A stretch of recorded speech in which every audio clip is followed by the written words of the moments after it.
Bonjour, chers auditeurs, chères auditrices, bienvenue sur ISF Web Radio, la radio qui apporte la vie. Bienvenue à notre série de podcasts, ces personnes qui ont fait une rencontre. De quelle rencontre s'agit-il? Qui est-ce qu'ils ont rencontré? C'est l'occasion d'en savoir un peu plus aujourd'hui avec Arlette. Arlette qui est une jeune femme dynamique qui va nous parler de cette rencontre qu'elle a faite un jour et qui a bouleversé sa vie. Bonjour Arlette. Bonjour. Ah, tu es toute souriante Arlette. Oui, comme d'habitude, j'ai envie de dire. Ah, comment tu vas? Très, très bien. Ah ben, bienvenue sur notre podcast. Merci beaucoup. Apparemment, tu as fait une belle rencontre. Tout à fait. Et que tu veux nous en parler Tout aujourd'hui. à fait. J'aurais Donc, Donc, du coup, alors, qui es-tu déjà Arlette? Qu'est-ce que tu fais dans la vie? D'où tu viens? D'accord. Alors, je suis française et je vis, je suis en France depuis mes 3 ans.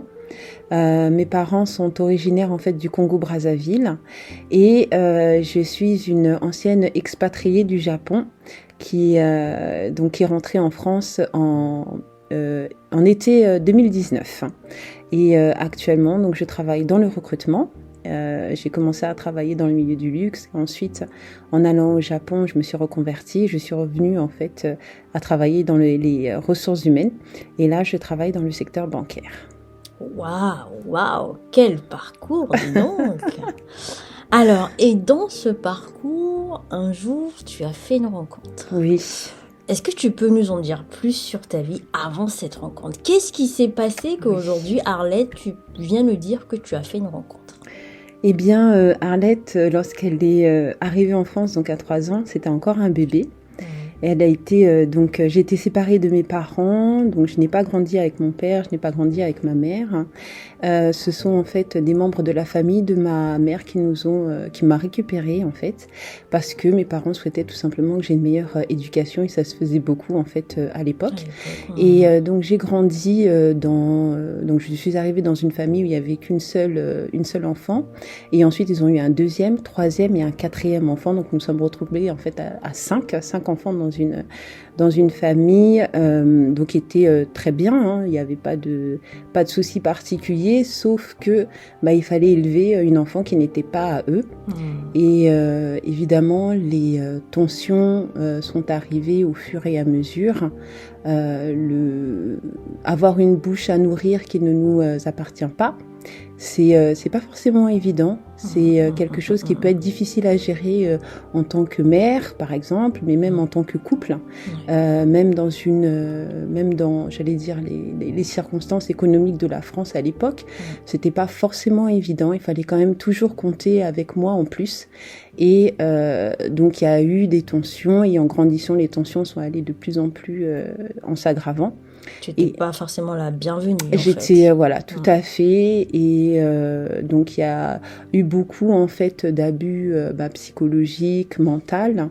Il y a eu de mes relations avec les membres de la famille ainsi que la parenté. Bon, il y a eu beaucoup de rejets.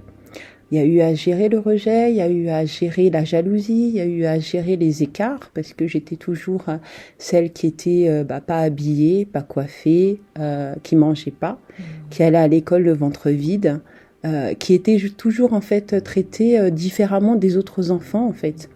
Et ça s'est pas vu tout de suite, parce que quand on a 3 ans, 4 ans, 5 ans, je venais tout juste de fêter mes 3 ans, je pense, parce que c'était encore l'hiver et que je suis née en hiver. Et ça s'est pas vu tout de suite, parce qu'avec donc ma cousine à l'époque, on était habillés toujours pareil, donc on avait à peu près la même taille. Donc au départ, je pense que pour la mère, c'était pas si compliqué que ça. Ils étaient bien, au niveau pécunier, c'était au niveau financier plutôt, ça se passait bien, puis ils n'avaient qu'une seule enfant à cette époque-là, donc tout se passait bien. Et puis ça a commencé à être de plus en plus rigide avec les enfants qui arrivaient. Quand et donc la famille s'agrandit, exactement. Et les disparités ont fini par se voir. Vraiment, ça a été juste flagrant, jusqu'à ce qu'en fait, je finisse par fuir la maison, tout simplement à 19 ans. 19 ans. Oui. Très bien. Donc, tu quittes la maison, Je quitte la maison, oui, je décide. En fait, j'avais des études, j'avais comme objectif de faire une école de commerce, comme les jeunes de l'époque, mais voilà, financièrement, j'ai pas eu cette opportunité. Et donc, du coup, j'ai profité pour, en fait, commencer directement à travailler. J'ai eu des expériences en fait professionnelles comme on peut en trouver actuellement, c'est-à-dire on cherche des jeunes filles par exemple pour faire des services, pour travailler dans des bars et sans se rendre compte, on se retrouve dans des milieux qui sont pas forcément bons pour une jeune fille. On se retrouve dans des bars à hôtesse, on se retrouve à servir de l'alcool, à fréquenter des milieux qui sont pas du tout en fait sains, surtout pas pour une jeune fille de 18-19 ans. Mais quand on cherche de l'argent, parce que c'était mon cas, je cherchais de l'argent pour tout simplement pouvoir quitter et fuir en fait la maison. En fait, tous les moyens étaient bons en fait pour avoir exactement. Donc après, bon, vraiment, je me suis quand même rendu compte que c'était pas quelque chose qui était bon pour moi parce que ça faisait pas partie de ma personnalité à la base. J'étais pas quelqu'un qui était, j'étais pas dans la séduction, j'étais pas du tout de ce monde-là. J'étais pas dans ce monde-là, sans critique, sans jugement. C'est juste que c'était pas du tout ma personnalité, donc j'y suis pas restée. Ça a été facile pour moi en fait d'en sortir, mais ça a été je suis sortie de là pour rentrer dans une relation en fait avec un jeune homme, et c'est cette relation là qui m'a fait sortir en fait du milieu un peu c'était le milieu de la prostitution, c'était de la prostitution déguisée ou de la prostitution pure et dure, parce que bon, il n'y a pas vraiment de limite entre les deux, et donc c'est cette relation là qui m'a fait sortir effectivement de ce milieu là. Et donc, j'ai réussi en fait à retrouver un chemin normal en entrant dans une grande entreprise, une entreprise du CAC 40. Je faisais du travail dans le maquillage. J'ai commencé à travailler dans le maquillage et puis, au bout de quelques années, je suis partie. La relation ne s'est pas bien terminée. Et en 2012, je suis partie en fait au Japon et j'y suis restée 7 ans. 7 années. Cette année de solitude, cette année de choc culturel. Exactement. Oui. C'est le Japon, la France. Tout à fait, 10 000 kilomètres. On est 2 continents différents, 2 cultures différentes, 2 alimentations différentes. Et le décalage horaire aussi qui fait très mal. Waouh. Mais pourquoi le Japon, tiens ? En fait, ça va, c'est un petit clin d'œil, mais en fait, quand j'avais une dizaine d'années, j'ai vu un reportage en fait à la télé, et alors très drôle parce qu'en fait, ça parlait du Japon et de la Chine, mais beaucoup de la Chine, et j'ai vu en fait un reportage sur le Japon, et j'ai regardé ce reportage, j'ai dit un jour j'irai là-bas, et en fait j'ai fait, sans me rendre compte, j'ai mis tellement de conviction en fait dans ce vœu en disant un jour j'irai là-bas, qu'en fait ça s'est fait. Le vœu s'est réalisé. Le vœu s'est réalisé, et alors ça a pris des contorsions très bizarres, mais j'ai vraiment fini par arriver au Japon en fait avec mes valises et mes cartons. Comme quoi, attention aux convictions des fois. Exactement. Qu'on peut banaliser comme ça. Exactement. Et en fait, un jour ça vient à l'existence. Il faut surtout pas banaliser ce type de, j'ai envie de dire, de vœux vraiment qui sortent du cœur, en fait. Il faut surtout pas les banaliser. Donc, 7 ans au Japon, 7 ans à Tokyo. Donc, j'ai appris le japonais. Donc, je parle couramment japonais. Vous ne verrez pas beaucoup de personnes qui parlent japonais. Ah, ça, c'est sûr. J'avoue que je sors pas la carte du Japon tous les jours en allant acheter du pain.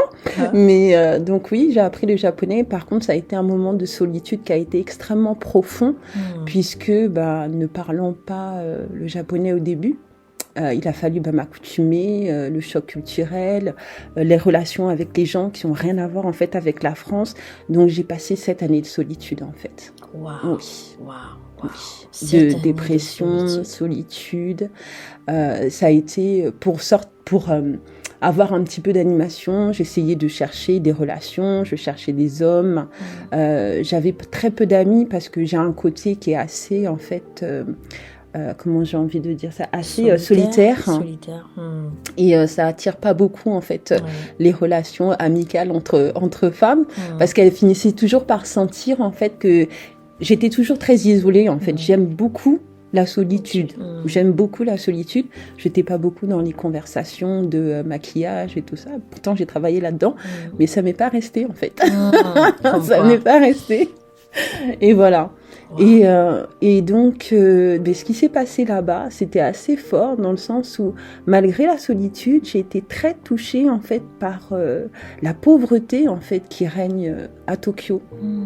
C'est très rare d'avoir ce genre d'image, mais en fait, les Japonais ont une disparité au niveau économique qui est très très profonde, Et il y a beaucoup de sans-abri. Wow. Beaucoup de sans-abri. On n'aurait pas dit. On se rend pas compte comme ça. Hein. On se dit, waouh, modèle économique du Japon, c'est riche, il y a encore beaucoup de millionnaires, c'est vrai, mais il y a énormément de sans-abri. Wow. Donc on les voit pas en plein jour et ils sortent dès que la nuit tombe. Dès que la nuit tombe. Et je vivais près d'un parc. Donc mon appartement donnait sur un parc. Et je comprenais pas, mais tous les soirs, je voyais des messieurs en fait, en train de pousser un chariot qui rentrait dans le parc. Et un jour, je rentre à la maison, je passe par là, et je vois ce monsieur, mais vraiment, ça m'a bouleversée. Il faisait très froid. Et en fait, il avait un sac plastique sur lui, il était assis sur un banc, il avait un sac plastique pour se couvrir. Wow. Il s'était couvert d'un sac plastique de la tête aux pieds. C'est-à-dire je ne sais pas si c'était une tentative de suicide, je ne sais pas, mais il avait ce sac plastique sur lui et il grelottait. Carrément, il grelottait. Je passe à côté et je suis juste choquée. Dans mon cœur, il y a quelque chose qui se brise. Je suis à 2 doigts de pleurer, en fait. Je me dis, mais c'est pas possible, c'est quoi ce monde ? Donc je rentre à la maison, je vais chercher une couverture, je redescends dans le parc, je lui fais un geste comme ça sur l'épaule, je lui donne la couverture, il enlève le sac plastique, il me dit merci. Et je rentre à la maison et je pleure. Wow. Et je pleure.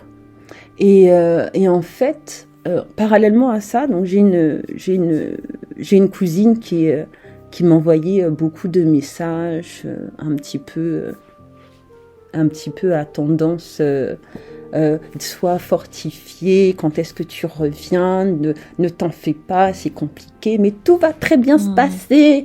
Et ça m'énervait beaucoup. Ça m'énervait beaucoup. Même les chants qu'elle m'envoyait m'énervaient beaucoup. Wow. Mais et donc parallèlement de ça, donc je recevais ça, donc j'avais cette vie où ça allait à 100 à l'heure la journée. J'étais dans le blues le soir et puis je me disais mais c'est pas possible en fait, c'est quoi cette vie quoi. Je n'en peux plus. Wow. Je n'en peux plus. Un ras-le-bol. Il faut que ça s'arrête. Il faut que ça s'arrête. Mais comment en fait ? Parce qu'il y a un vide dans mon cœur. Je réalise à mon âge, à l'âge que j'ai à cette époque-là, que mon cœur est vide. J'ai grandi en croyant aimer les gens. Et en fait, mon cœur était simplement vide. Je n'aimais personne. J'ai réalisé que je n'aimais pas les gens. J'ai réalisé que mon cœur était vide d'amour parce que je n'avais pas reçu cet amour que je voulais recevoir de la manière dont je voulais le recevoir. Donc, je cherchais l'amour auprès des hommes, sauf que c'était pareil. Je ne recevais pas l'amour que je voulais recevoir. Donc, j'étais seule à l'époque. Je rentrais pas dans des relations, même si j'essayais, de toute façon ça fonctionnait pas, parce que bon, voilà, je pense que j'étais vraiment dans un temps où j'étais pas fréquentable en fait, et ça devait se voir que j'étais pas fréquentable. Donc même en étant, on me dit plutôt séduisante, donc même en étant séduisante, même en allant dans ces endroits où c'est très facile d'entrer en relation, surtout que les Japonais apprécie les peaux colorées dans ce but-là, on est d'accord, pour avoir des relations faciles, c'est pas un souci, ça va pas les gêner, mais même ça fonctionnait pas en fait. Ça fonctionnait pas du tout. Donc vraiment, c'était devenu un cercle vicieux et je savais pas du tout comment en sortir. Waouh. Et comment tu en arrives justement à faire cette rencontre dont tu vas nous parler ? Qu'est-ce qui a été l'élément déclencheur ? En fait, un soir, j'en pouvais vraiment plus, en fait. Je me suis dit, il me faut un but dans cette vie, ou alors je vais juste finir par me suicider. J'avais déjà fait 2 tentatives de suicide plus jeunes. J'en ai fait une à 15 ans, j'en ai fait une à 17. Et ça m'était pas revenu entre-temps.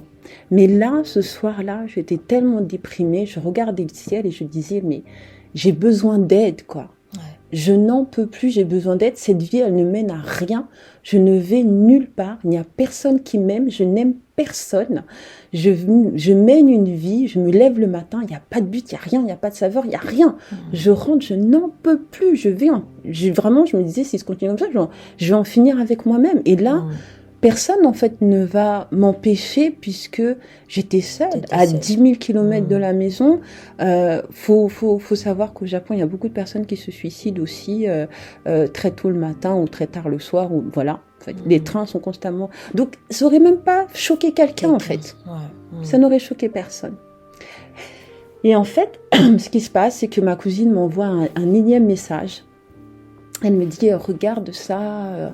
Je suis sûre que ça va te parler. Elle me parle d'une prédication. Et je dis, oh là là, prédication, déjà, moi... Qu'est-ce que c'est que ça De quoi parlent ces gens? Ah ouais, non, mais j'étais là, je me disais, mais c'est pas possible. Non, mais si tu savais la vie que je suis en train de mener et tu es en train de me parler de quelque chose dont je suis à 3000 km au-dessus de ma tête. Mais bon, je vais quand même sur YouTube. Je mets la prédication. Je mets la vidéo, je tombe sur une prédication. Déjà, je vois le nom, je dis, mais c'est qui ça? C'est qui? Donc, j'écoute le message et là, ce monsieur qui parle est en train de raconter ma vie. Wow. Il est en train de me dire, toi, tu es vide, ton cœur est vide, tu as été maltraité, tu as connu des choses comme ça dans ton enfance, tu en veux aux gens, tu as le rejet. Et il parle et dans ma tête, il dit des choses et à chaque fois j'ai une image qui sort. Je dis, mon Dieu, mais il me connaît ce monsieur? Alors que tu ne l'as jamais entendu. Tu l'as jamais rencontré. Je l'ai jamais rencontré. Et ta cousine t'envoie un message où ce monsieur il parle. Il parle. Wow. J'entends le truc. Je dis, mais il me connaît ce monsieur ou pas? Mais non, il me connaît pas. Je suis jamais entendu parler de lui.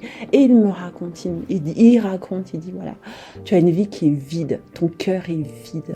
Tu cherches un but, tu cherches quelque chose pour te raccrocher à la vie. Donc, vraiment, la prédication, il est en train de me dire, en fait, comment était mon cœur. Et là, je m'effondre, en fait. Je m'effondre parce que je suis seule. Je suis à 10 000 km de la maison. Le reste de ma famille est en France. J'ai pas de but, j'ai rien. J'ai pas d'enfant, je suis pas mariée. En gros, je suis un échec, en fait. Pour la société, je suis un échec.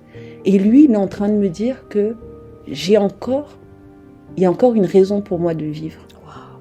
Il me dit, il y a une raison pour toi de vivre si tu fais une chose. Une chose.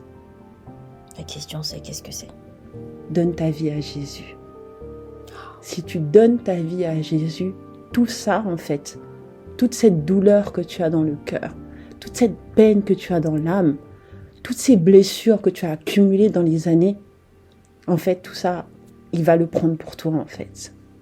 Et je suis ravagée, hein. Fallait même pas me voir, en fait, en miroir, ce soir-là, parce que je ressemblais à rien. Je n'arrêtais pas de pleurer. Et donc, je me mets à genoux et je dis, je suis tellement touchée par le message, je dis, mais Jésus, mais viens dans ma vie. Ouais. Viens dans ma vie, alors. Ouais. Viens soulager mon cœur.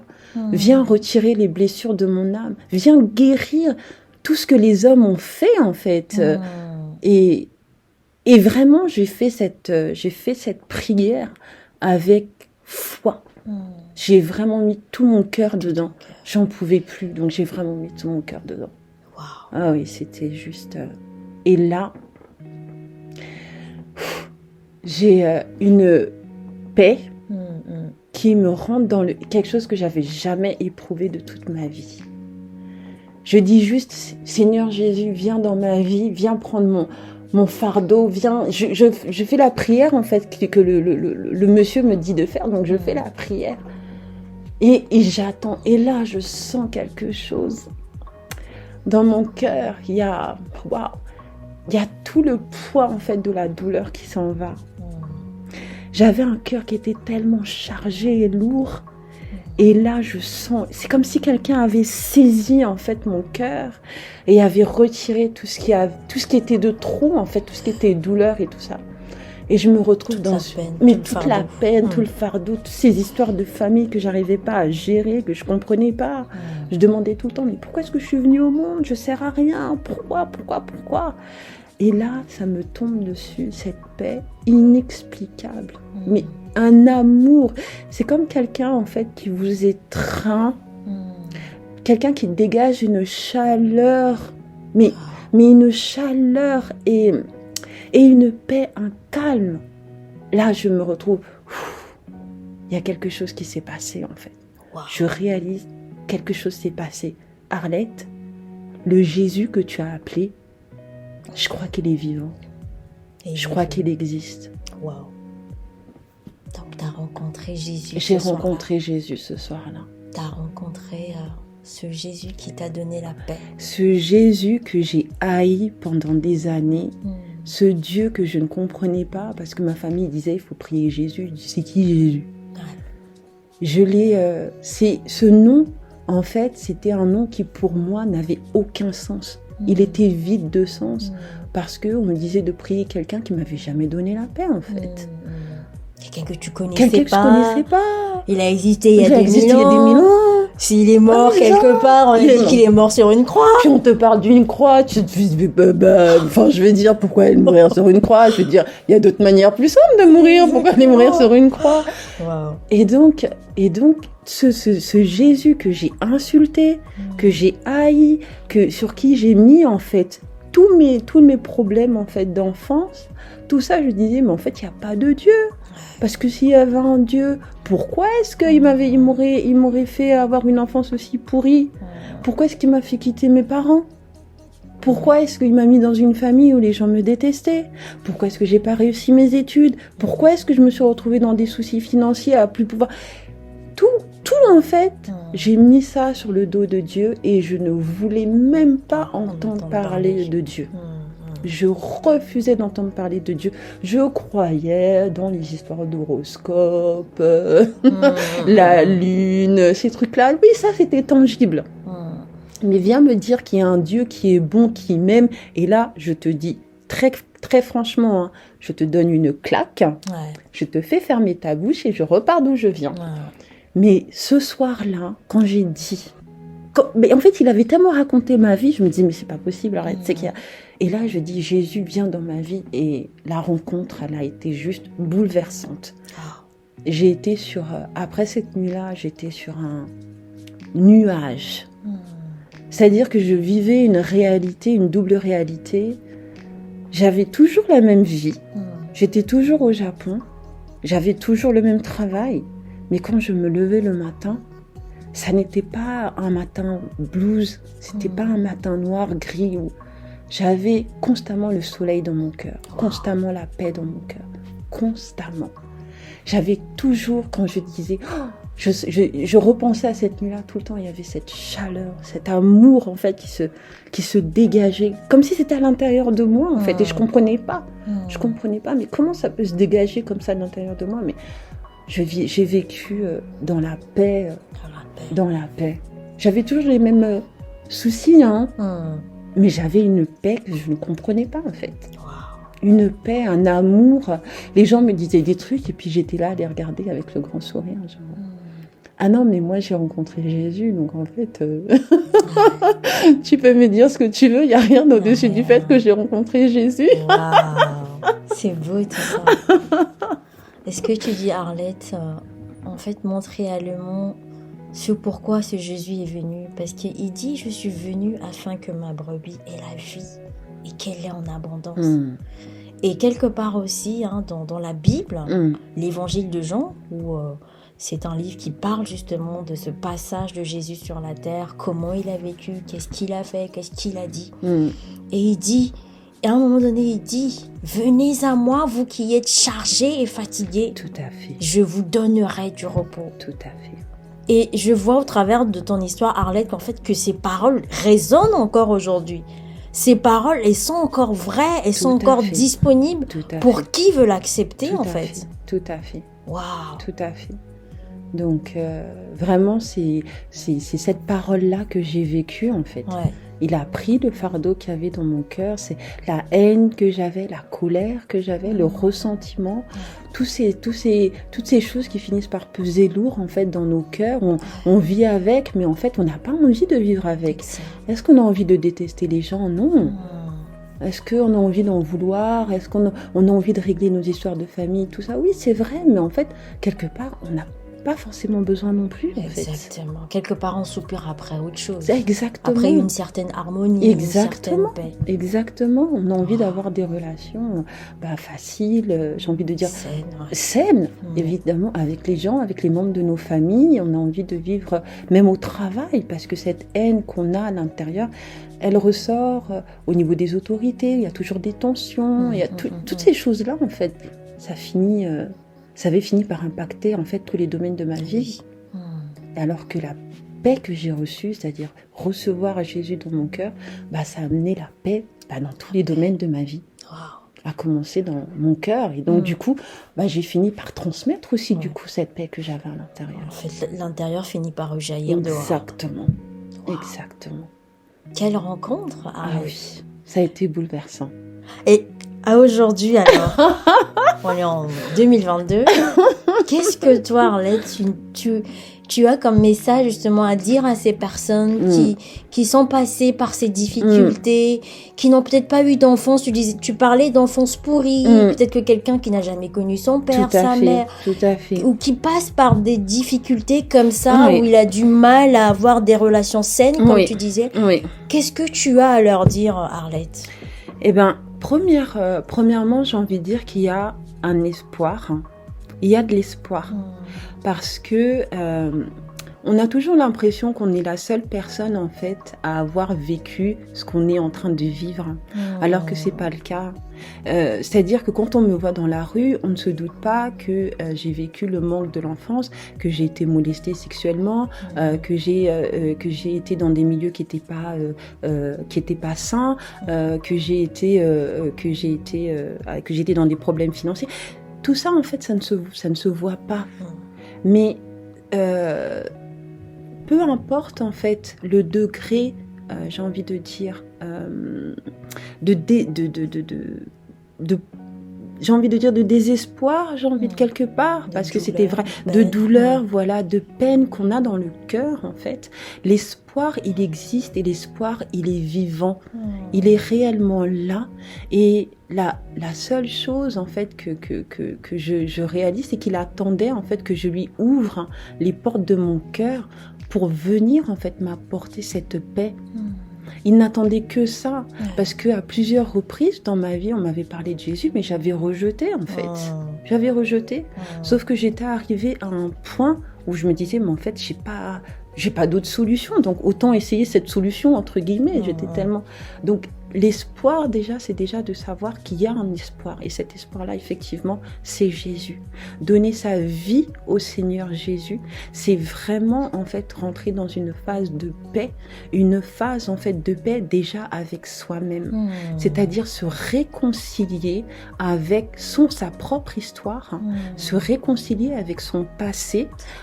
Exactement. Accepter qu'en fait, qu'il y ait des points qui soient blancs, qu'il y ait des zones qu'on ne comprenne pas, dont on n'aura jamais, pour lesquelles on n'aura jamais en fait de réponse, mais ça n'empêche pas en fait d'être une personne complète et construite, parce que on aura donné notre vie en fait au Seigneur, et que en donnant sa vie au Seigneur, en fait, c'est lui qui nous reconstruit de l'intérieur. Qui rebâtit. Il rebâtit exactement, en fait, ces choses, voilà, vraiment cette personnalité qu'on pensait avoir, en fait, qui n'est pas notre personnalité, c'est pas notre personnalité, exactement. Donc, en fait, il rebâtit, il reconstruit quelque chose de vrai. Et donc, il n'y a plus de faux semblants. On n'a pas besoin d'avoir un visage différent devant les gens en fonction des personnes avec qui on va parler. Que ce soit dans le privé ou dans le public, je suis toujours la même personne parce que le Seigneur m'a reconstruite. Le Wow. Seigneur Jésus m'a reconstruite. Donc cet espoir, il est là, il existe. Donc malgré les peines, malgré tout ce qu'il y a pu avoir en fait dans le passé, se reconstruire soi-même, c'est possible. Avoir une vie harmonieuse, c'est possible. Aimer, tout simplement, aimer, c'est possible. Mais ça n'est possible vraiment que quand on donne sa vie au Seigneur Jésus. Au Seigneur Jésus. Waouh. Quelle belle histoire d'une rencontre. D'une rencontre. Elle a rencontré Jésus. Elle a rencontré cette personne qui lui a donné la paix, qui a ôté son fardeau. Cette personne qui a rebâti sa vie. Là où quelque part il y avait de la ruine, en fait, il est venu rebâtir. Et pour vous qui nous écoutez, chers auditeurs, chères auditrices, sachez que cette rencontre, vous pouvez encore la faire aujourd'hui. Cette rencontre, elle est encore possible. Comme disait Arlette, ce Jésus, il est encore disponible. Vous pouvez venir à lui. Et comme elle a dit, elle a tout simplement invité dans son cœur. Et je tiens à vous inviter là où tu es, là où vous êtes, à faire tout simplement cette prière avec nous et Arlette. À répéter ces paroles après nous. Ces paroles simples, mais ô combien puissantes, qui vont vous permettre de faire, vous aussi, de votre côté, de manière personnelle, intime, cette rencontre avec ce Jésus. C'est Jésus qui rebâtit, qui donne la vie, qui donne encore un nouvel espoir, une nouvelle vie. Alors nous allons tout simplement faire cette prière ensemble. Seigneur Jésus, Seigneur Jésus, je te demande pardon pour mon péché. Je te demande pardon pour toutes les fois où je t'ai rejeté, je ne t'ai pas accepté. Aujourd'hui, je t'invite dans mon cœur. Aujourd'hui, je t'ouvre la porte de ma vie. Viens me bâtir, viens me reconstruire. Amen. Waouh. Je suis sûre qu'un jour nous nous rencontrerons et comme Arlette, vous nous parlerez aussi de votre histoire, de votre rencontre. Sachez que c'était un plaisir de pouvoir partager ce moment avec vous.